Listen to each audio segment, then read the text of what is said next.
again with another podcast. My name is Anthony Ramos, the host of the show. Today we're going to be discussing the Ethan Crumble case. Oh! And, well, yeah, let's get right into it. We have a couple of experts here on the show. Stop the cap. First up on the list, Joel. What's up, everyone? What's up, everyone? Good to be on the show. Second up on the list, we got Frankie.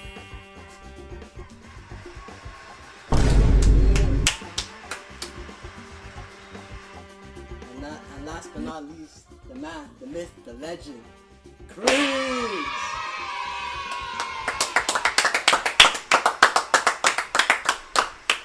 Breaking news. It's just in that Ethan Crumble shot up a high school named Oxford High. 4 students were killed in this shooting, 7 were injured, and a teacher. Should he be convicted as an adult or as a juvenile? So let's start talking about the case. What do you guys know about the case exactly? I know that he murdered like 4 teenagers and injured 7, and also hurt a teacher. So honestly, I think even though he's a child, I think he should be arrested. That's murder. There's no excuse for that. You gotta think about it. Like, he was also mentally ill. Like, he wasn't fully there. Like, he was mentally ill because of his parents. His parents didn't want to help him. I guess. But still, like, he did murder.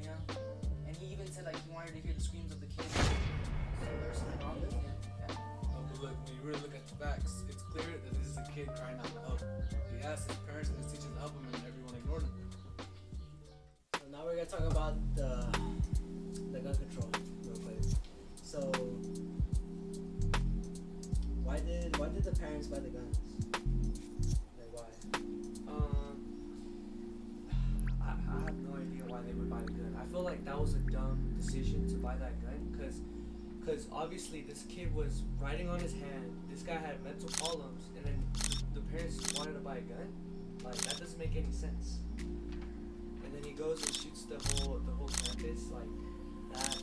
I mean, that part right there was on the parents. That was a little bit. That was on him too for going to wanting to ask for the gun. But the parents should have realized that they should not have bought that gun, right?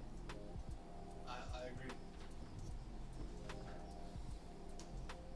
And let's say anything about like what the prosecution or like anything about the case from the courts and stuff. Did you guys agree or disagree about like the life in prison? I feel like for him being 15 and giving him a second chance was, yes, that was good. For being in life prison, I feel like that they should have done that, which is great. They give him 10 years? 10 years? I feel like for him having his illness, I feel like that's okay. That's good, because the kid needs to like realize like what he's done and like what he should have done better, and like talk to people, talk to his parents, which he did. He did talk to his parents. I seen on the thing on the website saying that he asked his parents for help, and they didn't even listen to him, which they should have understood that. Even the teacher should have understood that he was writing on himself and that he had this mental illness that he had, and they should have realized like, hey, this kid has problems. Like, he needs to be in a special class with students so that teachers can actually help with him. So how about you, Chris? What are your thoughts on what Joel said? Honestly, I understand, his parents bought him a gun, like, that's not right, but he still murdered innocent children, who had their lives ahead of him. I kind of agree on more adding on to it. Let's see. His mental illness, like, other than that, he still did what he did. He had a motive, which right here on Fox 2, on Detroit.com, it basically shows his motives and stuff, and what he wrote down, talking about he wanted to hear the kids screaming and stuff. It's not an excuse for him to do that. True, what makes you say he's not going to do when he's an adult?